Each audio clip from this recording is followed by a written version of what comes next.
All right, here we go for you non-believers and the rest of you that maybe might have a little faith. Okay, uh, January 8th, 2008. Henry Schein versus Archer and White. Sales Inc. Supreme Court, Ninth District, 139. S. Court, 524, 2019. That was a pivotal case that banks are holding the note and must return it once it is paid in full. Who's this?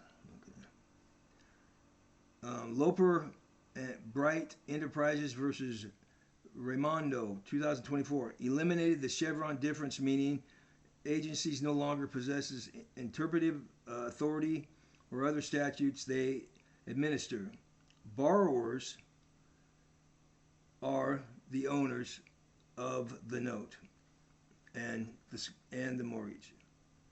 All three branches must all adhere to the Chevron deference. Borrowers are not a party to the pooling and servicing agreement. Big deal. It used to be a big deal, but you don't have to because it's not the damn thing getting traded.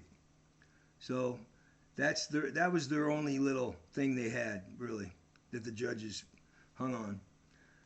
A deed of trust under OC 10, Section 3, or Appendix 3, party to the pooling servicing agreement. That states that, but that's not nothing because it is not the thing getting traded on the secondary market. You'll understand as we go on. Conversion and trading, undue enrichment and conversion. That is what the banks have been doing. Okay, conversion and undue enrichment. They'll never give you a certificate of satisfaction that they're required to once you complete, like for you that have did the 30-year mortgage or whatever you had for a mortgage and you paid it off in full. Did you get a certificate of satisfaction? I bet not. Borrower in due course. That is you. That is the borrower. Okay? This is provable factually by the banks filing the 1099 OID the first, second, and third year you got the mortgage. That is factual proof. They are on that tax form, and here's the kicker there. They signed that under penalties of perjury. So, it gets better. A 1099 OID original issue discount.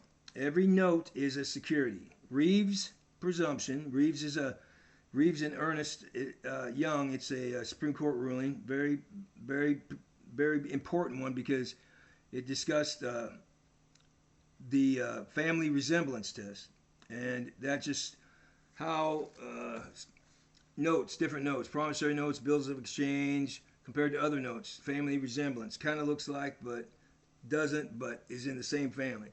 Okay, Congress makes the law. So Congress decided that all those were eligible papers. Okay? Ultimately, they said they were securities. That is, and Congress said that. Congress makes the law, not the Fed, not the Supreme Court, not Congress does. And this is all in congressional record. Reeves presumption, 494 United States 56. The note is a security, and the borrower is the holder in due course. The borrower is entitled to all income distributions flowing from the security under the Securities Act of 1933 and the Securities Exchange Act of 1934. Federal Reserve Act 34 Stat 251 Section 16 establishes at par deposit doctrine. A note issued at par has no underlying obligations once deposited, because once deposited it is for the entire, it's for equal value. So if you buy a house for $500,000, it's paid off. Always has been. Let's see. no underlying obligations once deposited. The bank's failure to compensate the borrower as the true owner of the security being traded constitutes unjust enrichment and conversion.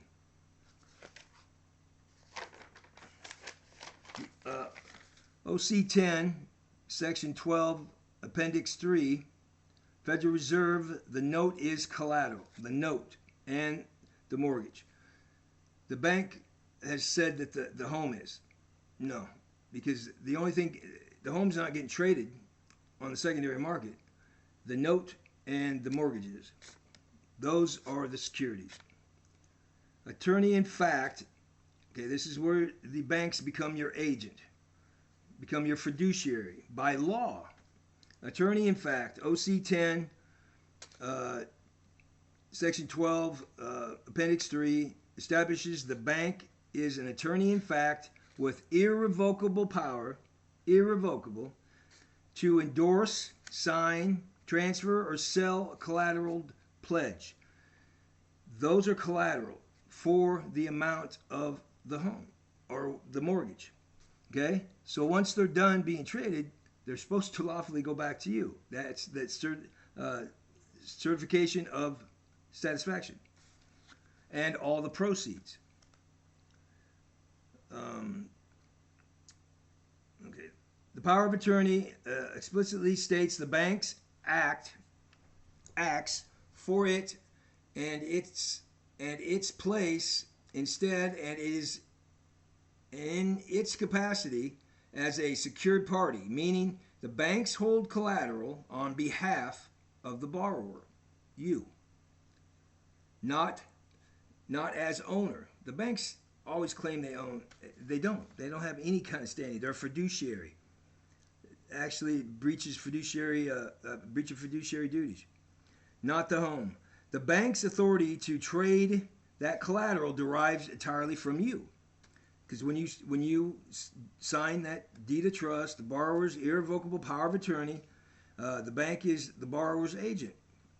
Any profits from the trading, the borrower's note, the collateral flow from the borrower as principal. You're the principal. You're the one that creates the financial, the whole process.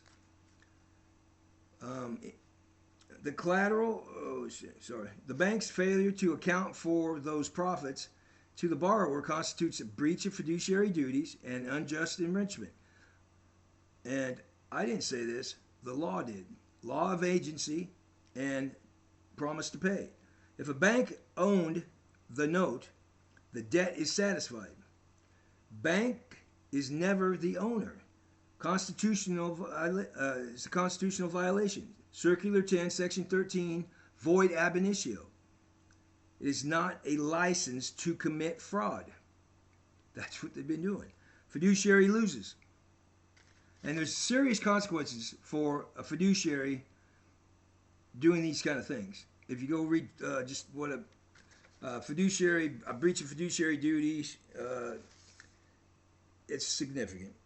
Banks say the borrower is not party to the note, but the pooling and servicing agreement are not being traded on the market. The note and the mortgage, by adhesion, is the party to the security.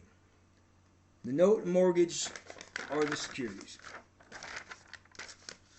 Mortgage sold on the market, notes are as one borrower. They're not supposed to be broke. They've got to be accompanying each other. The borrower is the party to the security, the mortgage and the note. And this is referenced in Remick, and some of you probably familiar with that term. It's a trust. Just go check it out. You'll be amazed that. You're gonna be amazed after this, because you're probably gonna take a little more time and research some things, and you're gonna find out we've been not educated very well at all by our education system. Pooling and servicing agreement are not trading on the market. 7883 congressional record. Cannot foreclose This is Congress that makes the law. Congress makes the law, nobody else. This is congressional record. The record cannot foreclose, the congressional record cannot foreclose on a security by operations of law, operational process, and the law of agency, because the note is being traded on behalf of the borrower. The precise presumption is irrefutably rebutted to the positive that the notes under such circumstances are securities because it is traded. The Supreme Court in Reeves, Ernst, and Young, every note is a security. And in note, I'm referencing bills of exchange, promissory notes, trade acceptances, bankers' acceptances, bank drafts, just different recognized eligible paper. And they've told us for years that we couldn't touch those things, but that is absolutely false. Okay, one minute. Every note is a security. Is unrebuttable, as unrebuttable presumption, and this PSA argument is not rebuttable to the presumption. They have nothing anymore. The fact the note and the mortgage are inseparable, and the borrower is party to both, a certainty cannot call if a simple contract for a commercial installment, the borrower's interest, entitlement, or beneficial equitability or equitable is tied into the mortgage and the note in the trade, and as a result they are due compensation. The banks aren't it's you that take out the mortgage, as long as they are tied together, and they should be because they generate more money. Okay, now I'm going to read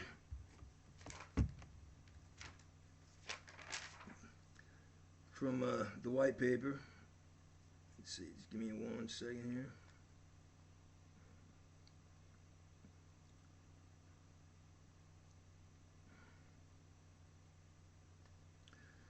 And this goes into a little more detail as well. And you guys will get a copy of this. Let's see. Okay, it's titled, it's the white paper, it's a condensed for immediate use. There's a more refined one. This is not the one you technically are going to get, but it's the same obvious laws and catch them. We caught them. They have no wiggle room. They have no way to back out of this. The revelation in one paragraph: the borrower is not a stranger to the securitization of their mortgage. The borrower is the security. The promissory note is a security under Reeves versus Ernst & Young, 494, United States 56, 1990. The note was accepted at par under the Federal Reserve Act 1638 Stat 251, extinguishing the debt at the origin. So it was paid for, is just layman's terms. As soon as you sign that promissory note, the entire obligation was done. You paid for it. The bank is the borrower's agent. Under the Federal Reserve Act, I should have made this a little bigger, sorry. Under the Federal Reserve Act. Under the Federal Reserve Act, 1638 stat 251. The bank, let's see, the bank's the agent, and that's under the Federal Reserve Operating Circular (OC), and that'll be 12 Appendix 3. Excuse me, 10 Appendix 12 and 3. The banks traded the borrower's property on the borrower's behalf. All profits belong to you. That is the law. The core legal framework. Authority holding impact is Reeves versus Ernst & Young. 494, United States, 5690. The note is a security. The Federal Reserve Act, 1638 Stat 251. Eligible paper deposited at par value. Par value, even exchange, dollar for dollar. The house was $500,000. Your promissory note is valued at $500,000.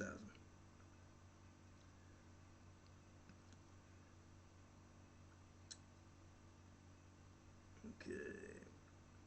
Carpenter versus Longan, 83 United States, 271, 1872.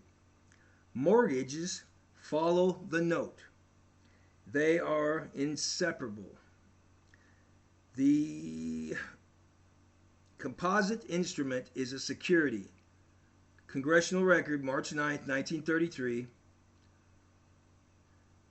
7883. Congress listed eligible paper as securities. Congressional intent is clear. They said it over 8+ times in this short span that's recorded. Matter of fact, that's the only thing they called it. Securities. They create the law, nobody else. The OID is proof the bank's own admission. That's what screws them. Because they are on the first three, and they had to sign under penalty of perjury. Year, event, what it proves. Year 1, bank sends borrower's OID tax form to the IRS, 1099 OID. Bank admits note generates taxable income as security. That's the only way it would. But, we don't know this. Year 2, sends another OID to confirm the pattern. Year 3, the bank sends another OID form, establishes course of conduct. And then year 4, bank stops sending the OID forms, buried, opt out, and the banks conceal ongoing OID. They're buried in it. There's no way getting around that. The banks cannot simultaneously make claims. The note is a simple consumer loan, no OID, for foreclosure purposes. This is key here. The note generates an OID as a security for a taxable purpose. It's all right here. We've been blindly just overlooking it and just being led astray by so many attorneys, many judges, many just crooked bankers, many selfish, greedy sons of bitches. That's all it is. The OID forms, bank submission, okay. The borrower is the principal. The bank is the agent. That's fact proven in the Federal Reserve. Operating Circular 10, Section 12.3. The bank is authorized to act as an attorney in fact for the borrower with irrevocable power to endorse, assign, transfer, and sell the collateral. Did you hear anything about owning? No. Because it's your property, your securities. That's has enriched way more than you can imagine. Appendix 3 of the Operating Circular 10. The collateral is the note, not the home. How many times have they foreclosed and took the home? Well, that's not what's being traded. It's the note and the mortgage. That's the collateral. The house is not up there being traded. And this is backed by law of agency consequences. Principal, borrower, you are the principal. Agent is the bank. Trade of principal's property. All profits from the trade of the principal's property belong to the principal. The bank cannot keep trading profits while claiming the borrower owes a debt. It's an oxymoron. If now you can put it together. It's just this is the reckoning, people. I mean, if you cannot see that, go look this stuff up yourself. But there's a roadmap on how to attack this, and you're hearing it right now. The note and the mortgage are one inseparable security. Okay, they become one. Carpenter and Longan, 83, United States, 271, 1872. We go back. Anything that is beneficial, you will not see them. They will stay, the prosecution will stay away from going any further back than 1933 if they can. That's where you can get them a lot, because they don't want a lot of that stuff out. What this means is the note is a security, then the mortgage is also the security. If the note was traded on the market, then the mortgage was traded with it. If the borrower signed the note, and you did, you signed it, the borrower is the party to the security being traded. It is yours. That is your security. That is your property. That is your investment.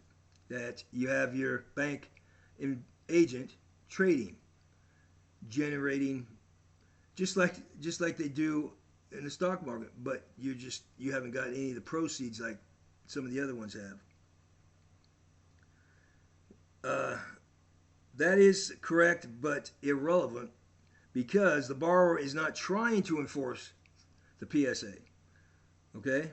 The borrower is asking, who owns the note? That's the only thing. When they bring up this goddamn PSA, because they're going to try to wiggle out, all you got to say is, I'm not here about no PSA. I'm here to know who owns the note. Who owns the note? Who traded it? Where are the proceeds? And the judges are trapped. They can't wiggle out. They cannot. There's nowhere to go. The law is written, and they have to, because of the Chevron deference, they cannot interpret it. They have to follow the law as it is written in text. What courts say about is the truth about as far as the PSA. That is true. But the PSA is irrelevant now in light of all this. But the PSA is not a security, so it's not being traded, so it doesn't matter anyway.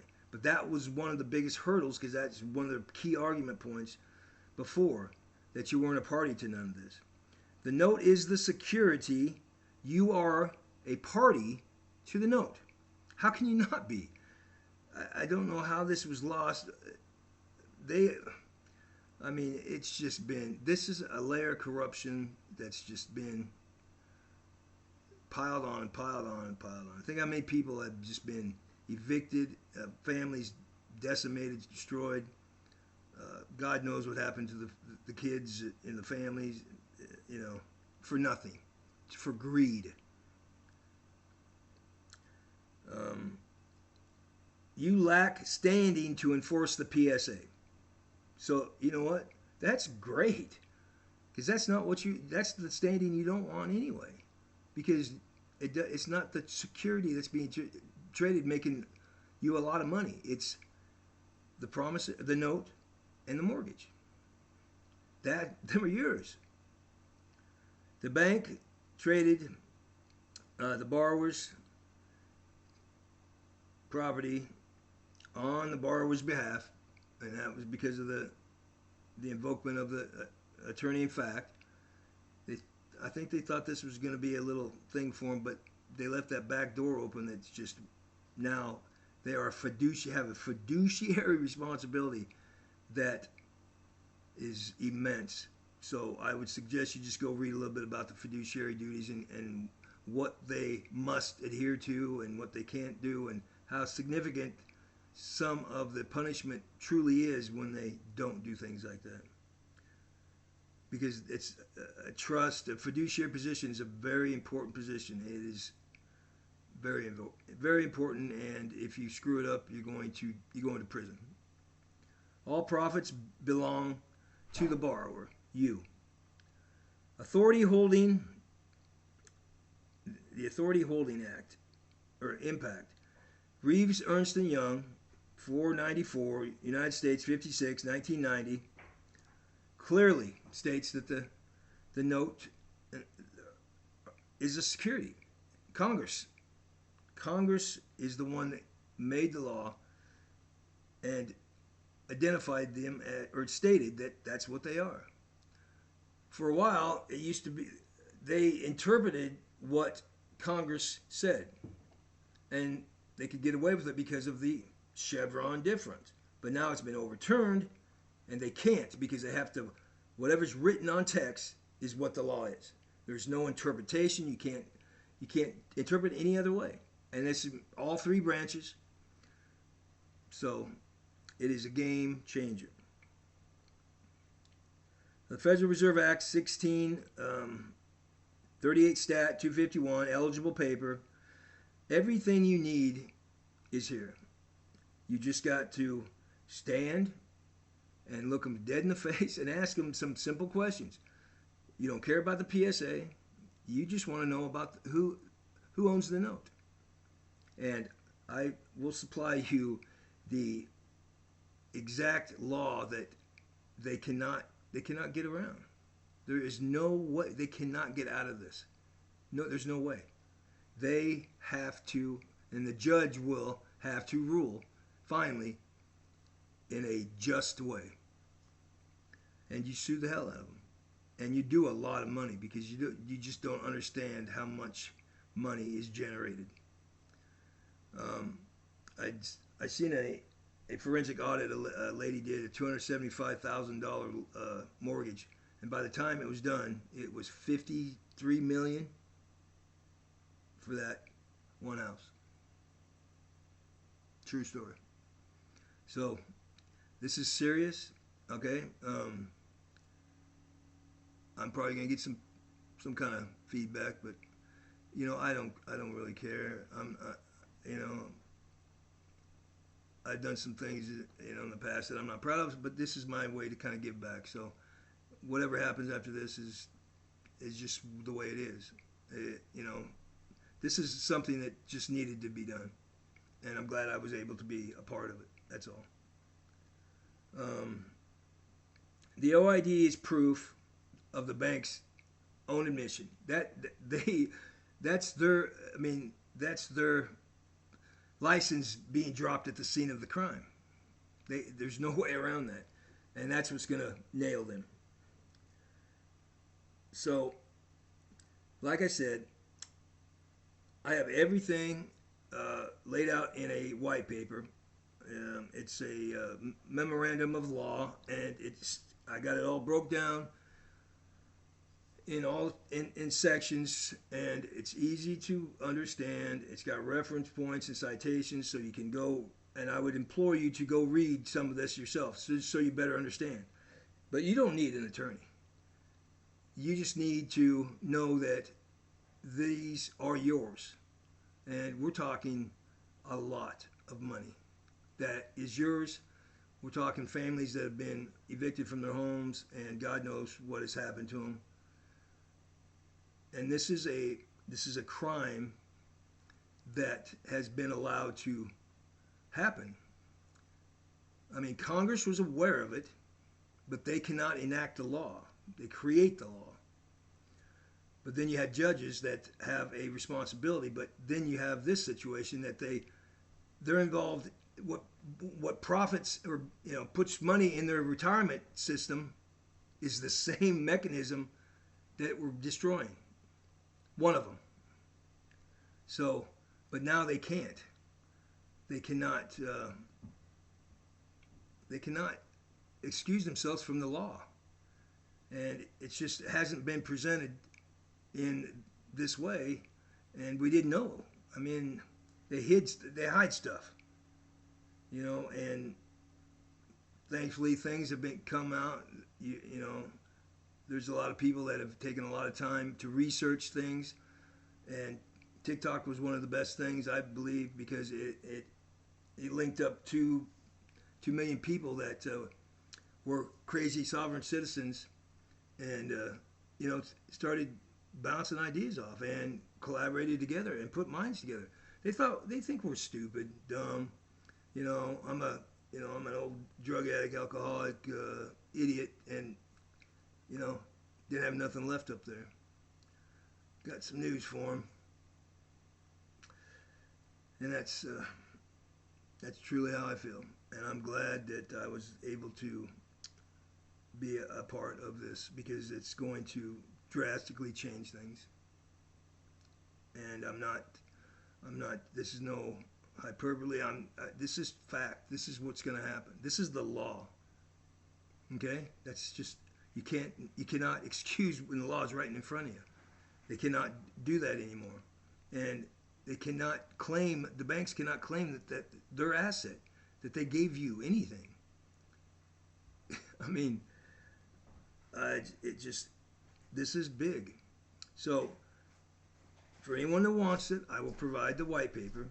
And like I said, a little $5 for $10, whatever you want, donation for my trouble, that would be fine. And, tell everybody. Let's get it out to, as many people as we can, because this is important. This is a pivotal moment in history. With everything that's going on, and, nobody truly being held accountable yet for some of the gross, evil, you know what I'm talking about, and being sold out by the Orange Man,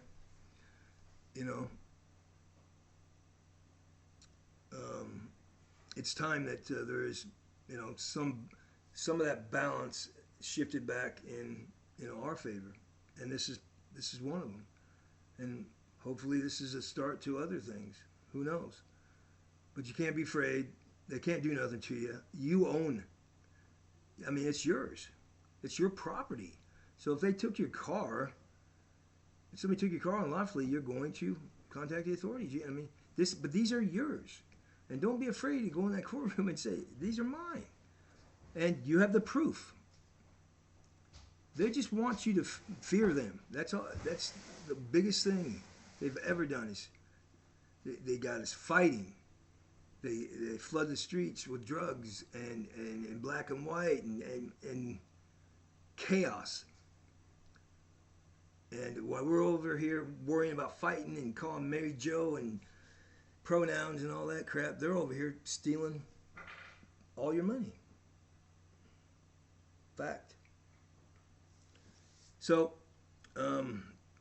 I will put my email in the description, and I hope this helps many of you, and I hope you can move on after this and have a very enjoyable life that's not stressed, working all the freaking time, and you get to spend more time with your family, and you'll have the liquidity to do whatever the fuck you want. So, peace. Love you guys. Big day.